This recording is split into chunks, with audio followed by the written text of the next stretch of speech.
নমস্কার, আমি জ্যোতিষশাস্ত্রী শ্রী সনাতন বলছি। আজকে আপনাদের দেখাবো বা অনেকেই আমাকে বলছে যে মাঙ্গলিক দোষ কিভাবে হয় এবং মাঙ্গলিক দোষ থাকলে মানুষের জীবনে কি কি বাধা আসে এবং মাঙ্গলিক দোষ নিবারণের উপায় কি, সেগুলো যদি একটু নতুন করে, আমার ভিডিও ছাড়া আছে মাঙ্গলিক নিয়ে, তবু আবার বলছে নতুন করে আপনারা মাঙ্গলিক দোষ নিয়ে আপনি যদি একটা ভিডিও তৈরি করেন এবং ছাড়েন তাহলে খুব উপকৃত হই। সেই জন্যে আজকে আমি আপনাদের এই ভিডিওটা তৈরি করছি, যাতে যারা জ্যোতিষ শিখছেন বা যারা গৃহী, যারা জ্যোতিষ নিয়ে চর্চা করেন বা যারা নিজের ছক নিজে দেখা যায় কোথায় কোথায় মাঙ্গলিক, কোন গ্রহ থাকলে, কি অবস্থায় থাকলে মাঙ্গলিক হয় এবং মাঙ্গলিকের উপায়, মাঙ্গলিকের ফলে মানুষের জীবনে কি হতে পারে, মাঙ্গলিক খণ্ডন কিভাবে করা হয়, সেই জন্যেই এই ভিডিওটা বানাচ্ছি। এবং আমার মোবাইল নম্বর হচ্ছে 9333828747। আমার সঙ্গে যোগাযোগ করতে হলে অবশ্যই এই নম্বরে যোগাযোগ করবেন। যে কোনো সমস্যার সমাধান অবশ্যই স্বল্প মূল্যে সঠিক উপায়ে করে থাকি। এবং উপায়ের যে ধরন, এখনকার যুগে অর্থ বেশি খরচ করলেই যে উপায় ভালো হবে তা কিন্তু নয়, আবার অর্থ কম খরচ করলেও উপায় ভালো হয়। সেটা সঠিক করতে হবে। সঠিক যদি করা যায় তবে কিন্তু কম অর্থ খরচেও আপনার সঠিকভাবে উপায় বা যেই সমস্যায় আপনি ভুগছেন সেটা কিন্তু উদ্ধার হয়ে যাবে, যেটাকে আমরা উপায় বলি। সেটা বিভিন্ন রত্ন দ্বারা, বিভিন্ন বস্তু দ্বারা, বিভিন্ন মন্ত্র, ভগবানের মন্ত্র বা বিভিন্ন পূজা উপাসনা দ্বারা এই উপায় করা হয় বা এই মাঙ্গলিক দোষ খণ্ডন করা হয়। এবং আমার ভিডিওটা যদি আপনারা যারা দেখছেন তারা অবশ্যই বুঝতে পারবেন, যারা এই মাঙ্গলিক দোষ সম্বন্ধে যে ধারণা মানুষের, সেই ধারণাটা অনেক জ্যোতিষ আছে মাঙ্গলিক থাকলেই মানুষকে ভয় পাইয়ে দেয় যে আপনার মাঙ্গলিক, আপনার এই হবে সেই হবে। অনেক ক্ষেত্রে দেখা যায় মাঙ্গলিক থাকলেও জীবনে সেমন একটা প্রভাব ফেলে না। আবার অনেক ক্ষেত্রে দেখা যায় মাঙ্গলিক থাকলে মানুষের জীবনে অনেক প্রভাব ফেলে। তার কারণ কি, সেটা কিন্তু জ্যোতিষরা আপনাকে ভালো করে বলবে না। তার কারণ হচ্ছে, বলতে গেলেই আপনি বুঝে ফেলবেন, তাহলে বুঝতে পারবেন এই জায়গায় যদি মাঙ্গলিক হয় তাহলে তো আমার খুব একটা মাঙ্গলিকের প্রভাব পড়বে না। আবার যদি এই জায়গায় মাঙ্গলিক হয় তাহলে আপনার মাঙ্গলিকের প্রভাব বেশি পড়বে, আপনি জেনে ফেলবেন। সেই জন্যে সমস্ত জ্যোতিষ যারা বিভাগে যারা আছে বা যাদের কাছে মানুষ যায়, তারা মাঙ্গলিক দেখলেই আগে সেই দর্শককে বা তার যে ক্লায়েন্ট তাকে ভয় পাইয়ে দেয় যে আপনার তো মাঙ্গলিক আছে, এই হবে সেই হবে। সেটা কোনো কথা না। মাঙ্গলিকের বিভিন্ন প্রকার আছে, সেই প্রকার থেকেই তার ভালো মন্দ বোঝা যায়। আসুন আজকে আপনাদের বলবো যে মাঙ্গলিক দোষ কেমন তৈরি হয়। মাঙ্গলিক দোষ যদি ভালো তৈরি হয়, গৃহে তৈরি হয় বা কোন গৃহে কোথায় মঙ্গল অবস্থান করলে মাঙ্গলিক দোষ তৈরি হয়, সেটা অবশ্যই এই ভিডিও থেকে জানুন। এবং আমি আপনাদের মাঙ্গলিক দোষ কোথায় থাকলে খারাপ হবে, কোথায় থাকলে অতটা খারাপ হবে না, এবং তার উপায় এবং দোষ খণ্ডন করার উপায়ও আমি আপনাদের আজকে এই ভিডিওতে জানাবো। আসুন আজকে জানাই। ধরুন কারো লগ্ন হলে, লগ্ন যদি এখানে হয়, লগ্ন যদি মেষ হয়, তাহলে কি বলছে যে মঙ্গল যদি লগ্নে থাকে, মঙ্গল যদি লগ্নে থাকে, চতুর্থ থাকে, সপ্তমে থাকে, অষ্টমে থাকে এবং দ্বাদশে থাকে, তাহলে জাতক বা জাতিকা মাঙ্গলিক হয়। এটা একরকম। আবার চন্দ্রের সঙ্গে যদি চন্দ্র থাকে, চন্দ্রের চতুর্থে যদি, ধরুন চন্দ্র বসে আছে এখানে, চন্দ্রের চতুর্থে 1 2 3 4 এখানে যদি মঙ্গল থাকে, চতুর্থ পঞ্চম ষষ্ঠ সপ্তম এখানে যদি মঙ্গল থাকে, অষ্টম এখানে যদি মঙ্গল থাকে এবং দ্বাদশ এখানে যদি মঙ্গল থাকে, তাহলে আপনার মাঙ্গলিক হবে। এবার আসছি, চন্দ্রটা বাদ দিলাম, আগে লগ্ন থেকেই বিচারটা আপনাদের করে দেখায়। এবং লগ্নে যদি মঙ্গল থাকে, এখানে মঙ্গল, চতুর্থে মঙ্গল, সপ্তমে মঙ্গল, অষ্টমে মঙ্গল আর দ্বাদশে মঙ্গল। লগ্নে যদি মঙ্গল থাকে, চতুর্থে যদি মঙ্গল থাকে এবং সপ্তমে যদি মঙ্গল থাকে এবং অষ্টমে যদি মঙ্গল থাকে এবং দ্বাদশে যদি মঙ্গল থাকে, তাহলে আপনার জীবনে মাঙ্গলিক দোষ আছে, মানে উপস্থিত, আপনার জীবনে মাঙ্গলিক দোষ আছে। এটা যদি আবার চন্দ্র থেকে হয়, ধরুন চন্দ্র এখানেই বসলো, মেষ রাশি হলো, তাহলে চন্দ্র থেকেও সে মাঙ্গলিক হবে। এখানে কি হলো না, লগ্ন আর চন্দ্র যেহেতু একসঙ্গে আছে, সেহেতু দুজনা থেকেই মাঙ্গলিক হয়ে আছে। অতএব এই মাঙ্গলিকটা, এই চতুর্থে মঙ্গল থাকার জন্যে, এই মাঙ্গলিকটা মেষ লগ্নে চতুর্থে মঙ্গল থাকলে, মঙ্গল এখানে নিচস্থ, এই মাঙ্গলিকটা কিন্তু ভীষণ কড়া হবে। কারণ মঙ্গল নিজেই চতুর্থে অবস্থান করছে নিচু অবস্থায়, এবং চন্দ্র এবং লগ্ন দুজনার সাপেক্ষে মঙ্গল চতুর্থে, অর্থাৎ ডবল মাঙ্গলিকটা হয়ে গেছে আর কি। এই জন্যে মঙ্গলটা কিন্তু এখানে আপনার জীবনে নানা রকম অসুবিধা দেখায়। কী রকম অসুবিধা দেখায়? বিবাহ ক্ষেত্রে অসুবিধা দেখাবে, সংসার জীবনে অসুবিধা দেখাবে, এবং বিবাহ বিলম্বে হবে, এবং বিবাহের পর স্বামী স্ত্রী, যদি স্বামীর হলে স্ত্রী, স্ত্রী হলে স্বামীর মৃত্যু যোগও বোঝায় বা শরীর অসুস্থতার যোগও বোঝায়। যদি দীর্ঘ আয়ু হয়ে থাকে কোনো স্বামী বা স্ত্রী, তাহলে সে হয়তো মৃত্যু হবে না, কিন্তু তার অসুস্থতা লেগেই থাকবে। যদি এই চন্দ্র এবং লগ্ন সাপেক্ষে মঙ্গল চতুর্থে অবস্থান করে কর্কটে নিচু অবস্থায়, তাহলে কিন্তু মঙ্গলিক দোষটা কড়া মাঙ্গলিক দোষ বলবে সেটাকে। সেই ক্ষেত্রে আপনাকে কি করতে হবে না, মঙ্গলের উপচার করতে হবে।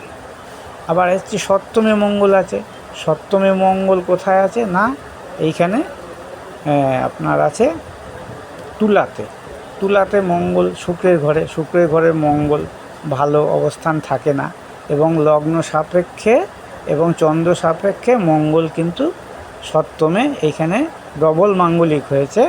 অতএব শুক্রের ঘরে মঙ্গল যেহেতু শত্রু ঘর, আর শুক্রের ঘরে মঙ্গল ভালো ফল দেয় না, সেহেতু এইখানে এই মঙ্গলও কিন্তু আপনার পক্ষে ভালো হবে না। এই মঙ্গল আপনার পক্ষে সুবিধাজনক হবে না। তার কারণ হচ্ছে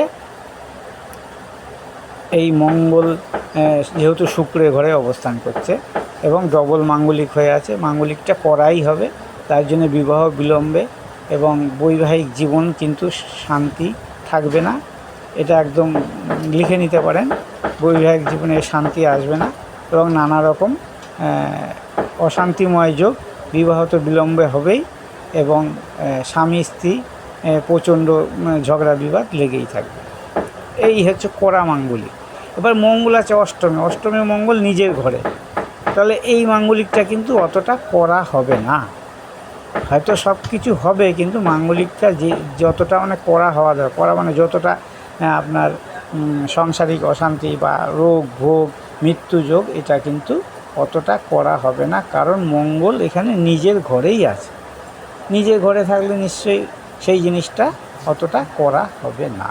এটা হচ্ছে মঙ্গলের অবস্থানের ফল। এইখানে হয়তো বিবাহ বিলম্বে হতে পারে, তারপর স্বামী স্ত্রীর শরীর খারাপ হতে পারে, কিন্তু মাঙ্গলিক যে অশান্তি বা গভীর যে ব্যাপারটা, সেটা কিন্তু এই বৃশ্চিকে মঙ্গল থেকে মাঙ্গলিক হলে হবে না। লগ্নে মঙ্গল থেকে মাঙ্গলিক হলে যেরকম হবে না, কারণ মেষ লগ্নে মঙ্গল নিজের ঘরে শক্তিশালী। অতএব এই মঙ্গলের যে মাঙ্গলিকতা, এটাও কিন্তু খুব একটা জোরালো হবে না। তার কারণ হচ্ছে এই মাঙ্গলিক আছে কিন্তু জোরালো নয়। এবার মিনে দ্বাদশে মঙ্গল থাকলে এ মাঙ্গলিক হয়। এখানে বৃহস্পতি ঘরে মাঙ্গলিক এবং দ্বাদশে মাঙ্গলিক কিন্তু খুব একটা ভালো ফল দেয় না। বৃহস্পতি আপনার শত্রু ঘর নয়, বন্ধু ঘরেই, তবুও বৃহস্পতি যেহেতু দ্বাদশপতি এবং বৃহস্পতি অবস্থান ভেদে এখানে কিন্তু জাতক বা জাতিকার শুভ ফল দেবে কি দেবে না সেটা জানা যাবে এই দ্বাদশ থেকে। দ্বাদশে মঙ্গল থাকলে কি হয় না, বিচ্ছেদ, দ্বাদশে মঙ্গল নয়, দ্বাদশপতি যদি সপ্তমে থাকে কিংবা সপ্তমপতি যদি দ্বাদশে থাকে, মঙ্গলের সঙ্গে যদি এখানে শুক্র যোগ হয়, হ্যাঁ, তাহলে আবার দ্বাদশ লগ্ন ডবল, মানে মাঙ্গলিক এখানে কিন্তু ডবলই দেখাচ্ছে, যেহেতু মেষ লগ্ন মেষ রাশি, ডবল এই মাঙ্গলিকগুলো এমনি করা, কিন্তু এই দুই জায়গায় একটু হালকা, এই দুই জায়গায়, এই তিন জায়গায় এই মেষ লগ্ন, বৃশ্চিক লগ্ন আর মীন লগ্ন, কিন্তু এই তুলা, মীন রাশি, বৃশ্চিক রাশি আর হচ্ছে মেষ রাশি, এতে কিন্তু মাঙ্গলিক কিন্তু অতটা কড়া নয়, কিন্তু কর্কট আর তুলাতে মাঙ্গলিকটা কিন্তু ভীষণ কড়া। তার কারণ হচ্ছে এক কথায় মঙ্গল চতুর্থে নিচস্থ, দ্বিতীয় হচ্ছে তুলা রাশিতে মঙ্গল কিন্তু ভালো ফল দিতে পারে না। বাকি যে ঘরগুলো রইল, মেষে মঙ্গল নিজের ঘরে নিজে খারাপ কোনো দিন সে করতে চাইবে না, এবং বৃশ্চিকও তাই, মঙ্গল এখানে নিজের ঘরে অবস্থান করছে এবং দ্বাদশে মঙ্গল অবস্থান করলেও মাঙ্গলিক হয়, কিন্তু এগুলো মাঙ্গলিক আছে কিন্তু কড়া নয়। কড়া যেটা বললাম সেটা হচ্ছে এই চতুর্থে কর্কটে এবং তুলায় মঙ্গল অবস্থানের জন্য এই মাঙ্গলিকগুলো কিন্তু কড়া অবস্থান করলে, শত্রু গৃহে অবস্থান হলে করা হয়, এবং বিভিন্ন এর সঙ্গে যদি আরও অশুভ গ্রহ দৃষ্টি পড়ে তাহলে, কিংবা অশুভ গ্রহ যুক্ত হয়, তাহলে কিন্তু মাঙ্গলিকতা দোষ আরও বৃদ্ধি পায়। যেমন এখানে রাহু যদি থাকে তাহলে কিন্তু মঙ্গলের মাঙ্গলিক দোষের জন্য এবং রাহু অবস্থানের জন্য এই জীবন কিন্তু ফেল হয়ে যাবে, যাকে বলে জীবনে কোনো দিন সুখ শান্তি ভোগ করতে পারবে না, কারণ চতুর্থে মঙ্গল রাহু অবস্থানের জন্য, এবং চন্দ্র এবং লগ্নের সাপেক্ষে এরা দুজনাই ডবল মাঙ্গলিক হয়ে গেছে আর কি, চন্দ্র মঙ্গল সাপেক্ষে ডবল মাঙ্গলিক, যার জন্যে এরা এই সব জাতক জাতিকার জীবনে কোনো দিন সাংসারিক সুখ, বৈবাহিক সুখ এরা পাবে না, এবং সবসময় ওই ঝগড়াঝাঁটি, অশান্তি এবং আপনার ওই বিবাহ নিয়ে সমস্যা, বিবাহ দেরিতে, বিবাহ হলে অশান্তিময় জীবন হবে।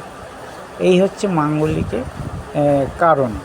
এই কারণ যদি আপনি ভালোভাবে জানতে পারেন, এবং দেখতে হবে যে মঙ্গল কোথায় অবস্থান করছে। এবার অনেক সময় দেখা গেলো চন্দ্র এইখানে নেই, চন্দ্র ধরুন এইখানে আছে, চন্দ্র যদি এইখানে থাকে তাহলে ডবল মাঙ্গলিক হবে না, শুধু মাঙ্গলিক, কিন্তু শত্রু রাহু যুক্ত থাকার জন্য এই মাঙ্গলিকও কিন্তু কড়া মাঙ্গলিক, যেহেতু চন্দ্র সাপেক্ষে তৃতীয়, অর্থাৎ মাঙ্গলিক নয়। চন্দ্র সাপেক্ষেও চতুর্থে, সপ্তমে, অষ্টমে এবং দ্বাদশে থাকলে মাঙ্গলিক হয়, সেখানে চন্দ্র সাপেক্ষে এরা মাঙ্গলিক হবে না, এবং লগ্ন সাপেক্ষে যেহেতু মাঙ্গলিক, সেহেতু এই কর্কট এবং তুলা কড়া মাঙ্গলিক, মেষ, বৃশ্চিক আর মীন এখানে কিন্তু মাঙ্গলিক দোষ অতটা বেশি প্রভাব ফেলবে, কিন্তু অতটা বেশি ফেলবে না। এই হচ্ছে মাঙ্গলিক দোষ জানার উপায়। সবসময় মনে রাখবেন, লগ্ন হিসাবে এবং চন্দ্র সাপেক্ষে হিসাবে মাঙ্গলিক বিচার হয়, এবং ঘর দেখতে হবে, শত্রু ঘরে আছে কি মিত্র ঘরে আছে, তাহলে সেটা যদি দেখে বিচার করা হয় তাহলে মাঙ্গলিক ব্যাপারটা ভালো বোঝা যাবে। শত্রু ঘরে থাকলে মাঙ্গলিক দোষ করা হবে, এবং বন্ধু ঘরে থাকলে মাঙ্গলিক দোষ অতটা করা হবে না। নিজ গৃহে থাকলে মাঙ্গলিক দোষ অতটা করা হবে না, এবং নিজ নক্ষত্রে যদি অবস্থান করে, বন্ধু গৃহে নিজ নক্ষত্রে অবস্থান করলেও মাঙ্গলিক দোষ অত করা হবে না। এই হচ্ছে মাঙ্গলিক দোষ সৃষ্টি হয় কীভাবে, মাঙ্গলিক দোষের কারণে মানুষের জীবনে কি হয়। এবার আসি উপায় কী হয়। উপায় আছে মাঙ্গলিক দোষ খণ্ডন করার জন্য। আপনি হনুমান চালিসা পাঠ করতে পারেন বা হনুমান পূজা করতে পারেন, এবং সংকটমোচন মন্দির সংকটমোচন মন্দিরে পুজো অর্চনা করতে পারেন। কুম্ভ বিবাহর দ্বারা মাঙ্গলিক দোষ খণ্ডন করতে পারেন। এবং কলা গাছ কিংবা অশ্বত্থ গাছ, বিভিন্ন যেসব আমাদের হিন্দু শাস্ত্রে যেই সব গাছ শুভ, সেই সব গাছের সঙ্গে বিবাহ দ্বারা আপনার জীবনের মাঙ্গলিক দোষ খণ্ডন করতে পারে। এবং কুম্ভ বিবাহ যেটা বলা হয়, সেটার দ্বারাও আপনি মাঙ্গলিক দোষ খতম করতে পারেন। এবং যাদের মাঙ্গলিক দোষ থাকবে এবং শুভরত্ন কলা ব্যবহার করতে পারেন, তাতেও মাঙ্গলিক দোষ কিছুটা কাটে। সবথেকে ভালো হনুমান চালিসা পাঠ, হনুমান পূজা এবং সংকটমোচন মন্দিরে পূজা দেওয়া, মা বগলামুখীর পুজো করা। এবং আপনার যদি এগুলো কেউ না করতে পারে, তাহলে মাঙ্গলিক দোষ খণ্ডনের জন্যে কুম্ভ বিবাহ দিলে মাঙ্গলিক দোষ, মানে এগুলা কি সঠিকভাবে করতে হবে। সঠিকভাবে করলে এই মাঙ্গলিক হইতে মুক্তি পাওয়া যায় এবং তাতে মাঙ্গলিক দোষ অনেকটা কেটে যায়। অনেকটা, সম্পূর্ণ জীবনে কোনোটাই কাটে না, কারণ মানুষের জীবন হচ্ছে, মানুষ কেন, সমস্ত মানুষের জীবনেই বাধা আসবে। বাধা ছাড়া কারো জীবন নেই। সে শারীরিক হোক, মানসিক হোক, অর্থনৈতিক হোক, ভোগের হোক বা যে কোনো বিষয় হোক, বাধা মানুষের আসবে। সেটা অতিক্রম করাটাই হচ্ছে মানুষের কাজ। এবং সেটা যদি সে বাধা অতিক্রম করতে পারে, তবেই সে জীবনে সাফল্য লাভ করবে। সেই হিসাবে এখানেও তাই, মাঙ্গলিক দোষ থাকলেই যে সবসময় খারাপ হবে তা না। অনেক সময় মাঙ্গলিক দোষ থাকলেও, বললাম এই যে মাঙ্গলিক দোষটা বিচারের ক্ষেত্রটা দেখতে হবে, কোনটা কড়া মাঙ্গলিক আর কোনটা নর্মাল, বা কোনটা মাঙ্গলিক দোষ থাকলে অতটা অশুভ হয় না, সেটা আপনাদেরকে ভালোভাবে বুঝতে হবে, যেটা আমি বুঝিয়ে বললাম।